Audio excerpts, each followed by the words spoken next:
ಯಾರದ್ದು ಹಗರಣ ನಡೆದಿರೋದು? ನಮ್ಮದ. ನಮ್ಮ ಹಗರಣ ಆಗಿದೆ ಅಂತ ಅನ್ನೋದಾದರೆ ಏನು ಕಡಲೆಪುರಿ ತಿಂತ ಕೂತಿದ್ದೀರಾ ನೀವು? ಆಗಲೇ ಎನ್ಕ್ವೈರಿ ಮಾಡಬೇಕಾಗಿತ್ತು, ಯಾರ್ಯಾರು ತಪ್ಪಿತಸ್ಥರು ಹೇಳಬೇಕಾಗಿತ್ತು. ಆಮೇಲೆ ಸರ್ಕಾರ ಮಾಡ್ತಿರೋರು ನೀವ ಸರ್ಕಾರ ಮಾಡೋರು ಬರೀ ಕಂಪ್ಲೇಂಟ್ ಮಾಡೋದಲ್ಲ, ನಾವು ಕಂಪ್ಲೇಂಟ್ ಮಾಡಬೇಕಾಗಿರೋದು. ನಿಮ್ಮ ವಿರುದ್ಧ ನಾವು ಹೋರಾಟಕ್ಕೆ ನಿಂತಿರೋದು, ನಮ್ಮ ವಿರುದ್ಧ ನೀವು ಹೋರಾಟಕ್ಕೆ ಬರ್ತೀರಾ? ನೀವೇನು ಅಪೋಸಿಷನ್ ಲೀಡರ್ಸಾ? ಏನು ಬುದ್ಧಿವಂತಿಕೆ, ಒಂದು ಸ್ವಲ್ಪ ಬುದ್ಧಿನೂ ಕೊಟ್ಟಿಲ್ವಾ ದೇವರು ನಿಮಗೆ? ಮಾತಾಡಿ. ಏನು ನಾವೆಲ್ಲನೂ ಏನು ಹಗರಣಗಳು ತೆಗೆದು ಬಿಡ್ತೀವಿ, ತೆಗೀರಿ ಮೊದಲು. ಬರೀ ಮಾತಿನಲ್ಲಿ ಅಂದರೆ ಹಗರಣ ಅಲ್ಲಿ ಇಲ್ಲ, ಅದಕ್ಕೆ ಬರೀ ಮಾತಾಡ್ತೀರಿ. ಹಗರಣ ಇದ್ದಿದ್ರೆ ತೆಗೆದೇ ಇರ್ತಿದ್ರಿ ಇಷ್ಟೊತ್ತಿಗೆ. ಲೂಟಿ ಮಾಡಿರೋರು ನೀವು ಇವಾಗ ಜನಾಂದೋಲನ ಮಾಡ್ತಾ ಹೋಗ್ತಿದ್ದೀರಿ. ಏನೀಗ ಲೂಟಿಗೆ ಸಮರ್ಥನೆ ಜನಾಂದೋಲನವ? ಆ ಜನ ನಿಮಗೆ ಬಂದವರು ಕೂಡ ನೀವು ಲೂಟಿ ಮಾಡಿದ್ದನ್ನು ಮಾಡಿದ್ದು ಸರಿ ಅಂತ ಹೇಳ್ತಿದ್ದಾರೆ. ಇದಕ್ಕೇನು ಅರ್ಥ ಏನು?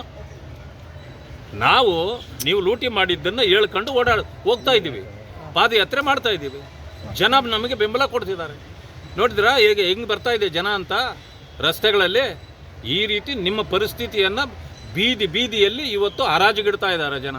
ಸರ್, ಇದು BJPಯ ಪಾಪ ವಿಮೋಚನಾ ಯಾತ್ರೆ ಅಂತೇಳಿ ಕಮೆಂಟ್ ಮಾಡ್ತಾರೆ DK ಶಿವಕುಮಾರ್ ಅವರು, ಕಾಂಗ್ರೆಸ್ನ ಅಧ್ಯಕ್ಷರು. ಪಾಪ DK ಶಿವಕುಮಾರ್ ಅವರು ಪಾಪ ವಿಮೋಚನೆ ಆದರೆ ಸಾಕಾಗಿದೆ. ಅವರಿಗೆ ಹೇಳ್ತಾರೆ ಅಷ್ಟೇ, ಮಾತಿಗೇನು ಬೆಲೆ ಇಲ್ಲ. ಆದರೆ ಏನು ಇವತ್ತು ಪಾಪ ನಮ್ಮದ ವಿಮೋಚನೆ ಆಗಬೇಕಾಗಿರೋದು ನಿಮ್ಮದ. ಎಲ್ಲ ಬೇಲ್ ಮೇಲೆ ಇರೋರೆಲ್ಲ ಹೀಗೆ ಮಾತಾಡೋದು. ಬೇಲ್ ಹೋದ್ಮೇಲೆ ಎಲ್ಲ ಜೈಲಿಗೆ ಹೋಗ್ತಾರೆ. ಕಾಂಗ್ರೆಸ್ನವರ ಸೋನಿಯಾ ಗಾಂಧಿಯಿಂದ ಹಿಡಿದು ರಾಹುಲ್ ಗಾಂಧಿಯಿಂದ ಹಿಡಿದು ಇಲ್ಲಿಯವರೆಗೆ ಇರ್ತಕ್ಕಂಥ ಎಲ್ಲ ಲೀಡರ್ಗಳು ಬೇಲ್ ಮೇಲೆ ಇದ್ದಾರೆ. ಬೇಲ್ ಹೋದ್ಮೇಲೆ ಜೈಲಿಗೆ ಹೋಗ್ತಾರೆ. ಪಾಪ ವಿಮೋಚನೆ ನಮ್ಮದ ಆಗಬೇಕಾಗಿರೋದು. ನಾವ್ಯಾರು ಜೈಲಿಗೂ ಇಲ್ಲ, ಬೇಲೂ ಇಲ್ಲ. ಅವರು ಈಗ ಹೇಳ್ತಾರೆ, ನಂದು ಸುಪ್ರೀಂ ಕೋರ್ಟಲ್ಲಿ ಇದ್ದು ಕೇಸ್ ವಜಾ ಆಗಿದೆ ಅನ್ನುವಂಥ ವಿಚಾರನ ನೆನೆ ವಜಾ ಆಗಿದೆಯಾ ಇಲ್ವಾ ಅಂತ ಗೊತ್ತಾಗ್ತಾ ಇದೆಯಲ್ಲ. ಪತ್ರಿಕೆಗಳು ಬರೋದು ನೋಡಿ, ನಮ್ಮನ್ನು ವಂಚಿಸ್ಬೋದು. ಪತ್ರಕರ್ತರನ್ನ ವಂಚನೆ ಮಾಡಲಿಕ್ಕೆ ಸಾಧ್ಯ ಇದೆಯಾ? ಅವರಿಗೆ ವಿಷಯ ಬರೋದಿಲ್ವಾ?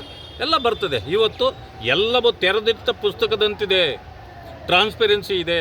ಏನೂ ಮಾಡಲಿಕ್ಕಾಗಲ್ಲ. 187 ಕೋಟಿ ನುಂಗಿದ್ದೀರಿ ಅಂತ ಹೇಳಿದ ತಕ್ಷಣ ಇಲ್ಲ ಅಷ್ಟಲ್ಲ, 187 ಬರೀ 87 ಅಂತ ಹೇಳ್ತಿದ್ರು. ಅಂದಮೇಲೆ ನುಂಗಿದ್ದು ಗ್ಯಾರಂಟಿ ಆಯ್ತಲ್ಲ. ನಮ್ಮದು ಯಾವುದೇ ಹಗರಣ ಇಲ್ಲ ಮುಡಾದಲ್ಲಿ. ನಮ್ಗೆ ಅದು ನಮ್ಮ ಹೆಂಡತಿಯ ಪಿತ್ರಾರ್ಜಿತ ಆಸ್ತಿ. ಹಾಗಾಗಿ ಆ ಸಂದರ್ಭದಲ್ಲಿ ಇದ್ದಂಥವರು ಸಹ ಕಾಂಗ್ರೆಸ್ ಸರ್ಕಾರ ಅಲ್ಲ, ಬಿಜೆಪಿ ಸರ್ಕಾರ. ಹೆಂಡತಿಯವರ ಪಿತ್ರಾರ್ಜಿತ ಅಂತಂದರೆ ಅವ್ರ ಅಪ್ಪಂದಾಗಿತ್ತಾ? ಅದು ದಲಿತರ ಜಮೀನು ರೀ. ದಲಿತರಿಂದ ಅವರು ಅಕ್ವೈರ್ ಮಾಡಿ ಸೈಟ್ಗಳು ಮಾಡಿ ಮಾರಾಟವಾಗೋಗಿದೆ. ಅದಾದ ಮೇಲೆ ಯಾರನ್ನೋ ಹಿಡ್ಕೊಂಡೋಗಿ ನೀವು ಅವರಿಂದ ರಿಜಿಸ್ಟರ್ ಮಾಡ್ದಂಗೆ ಮಾಡಿ, ನೀವೇ ಡಿನೋಟಿಫಿಕೇಷನ್ ಮಾಡಿ, ನೀವೇ ಅದನ್ನು ಕನ್ವರ್ಷನ್ ಮಾಡಿ, ಅದು ಹೆಂಗೆ ಪಿತ್ರಾರ್ಜಿತ ಆಗುತ್ತೆ? ಅದು ಪಿತ್ರಾರ್ಜಿತ ಅಂದರೆ ಅರ್ಥನೇ ಗೊತ್ತಿದೆಯಾ ಸಿದ್ದರಾಮಯ್ಯನವ್ರಿಗೆ? ಅದನ್ನು ಹೇಳಿಸಿ ಮೊದಲು.